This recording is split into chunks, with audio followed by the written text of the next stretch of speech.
ये 10 साला एमएलए, इनको क्या मालूम बेचारों को।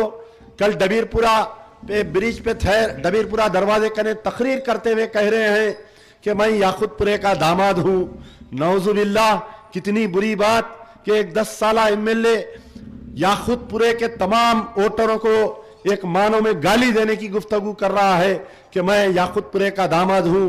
हो सकता है कि कोई याकुतपुरे की फैमिली के दामाद होंगे, तुम जो आज तक पछता रहे होंगे तुमको बेटी देकर, लेकिन तुम पूरे याकुतपुरे को ये गाली नहीं दे सकते। और इंशाअल्लाह मुझे ये बात पूरा भरोसा है कि याकुतपुरे वालों को बदला लेना बेहतरीन तरीके से आता है और 30 तारीख के दिन ये दामाद को कान पकड़ के ले जाकर वो बॉर्डर पे छोड़कर आएंगे इंशाअल्लाह। और जब डब्बे खुलेंगे तो इसको मालूम होगा कि याकुतपुरे के लोगों के साथ लब कुशाई कितनी महंगी पड़ेगी, इनको भी पड़ेगी, इनके सदर को भी। फिर 2024 में इनके सदर को भी इसका सबक सिखाया जाएगा। खुदारा बहुत बुरी बात है कि आप अपनी मर्यादा में रहकर गुफ्तगू करिए। अच्छा, अब 10 साला अगर कोई आकर मुझे ये पूछे कि भाई आप 10 साल से कारपोरेटर है, आपकी क्या कारकर्दगी है बताइए, तो मैं इतनी लंबी लिस्ट सुना सकता हूं मेरी कारकर्दगी की। मैं जहां का कारपोरेटर था, Chanchalguda area, tail end of 2 parliamentary और 2 असेंबली, याकुतपुरा मलकपेट का एक कोना, दोनों असेंबलियों का कोना हुआ करता था और 2 पार्लियामेंट्री कॉन्स्टिट्यूंसियों का कोना हुआ करता था।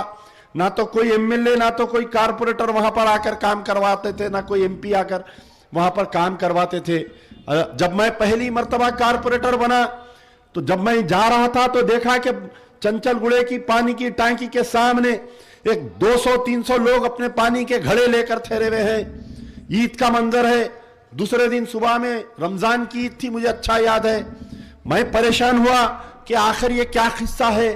जब मालूम किया तो ये मालूम हुआ कि पूरे चंचलगुड़े में 16-3, 16-4, 17-8, 17-9 का मैं जहां का कारपोरेटर था, वहां पर पानी की शदीद किल्लत थी। उसके बाद में मंजीरा वाटर लाइन की जब एक लाइन जा रही थी, उस वक्त का एमएलए इंदर सेन रेड्डी था, अब जो हाल में गवर्नर बन गया है मलकपेट का। हम जाकर उस वक्त के वाटर वर्क्स के एमडी को कहा तो एमडी ने कहा कि कारपोरेटर का वाटर बोर्ड में कोई रोल नहीं रहता, आप बल्दिया की हद तक है, आपकी हम बात नहीं सुनेंगे। तकरीबन 3-4 लारी लोगों को भरकर लेकर गया, जाकर वहां पर दुनिया का एहतजाज किया। उसके बाद में 60 लाख रुपए की पानी की लाइन सैंक्शन हुई और आसमानगढ़ से लेकर चंचलगुड़ा वाटर टैंक को एक नई लाइन डाली गई। उसके बाद में 2 करोड़ रुपए मंजूर हुए और वो नई पानी की टंकी बनाई गई, जिसकी वजह से आज आप जाकर देखिए कुरमागुड़ा, बागे जहरा, शाह कॉलोनी, छौनी नादेली बेग, गुड्डी बोली, चंचलगुड़ा, फर्स्ट फ्लोर पर पानी आता है वहां पर। यह मेरा कारनामा एज ए कारपोरेटर सुनाया, मैं एज ए कारपोरेटर सुनाया। अब उसके बाद में एक तवील तारीख रही, समझिए। पहली मर्तबा चंचलगुड़े का कारपोरेटर था,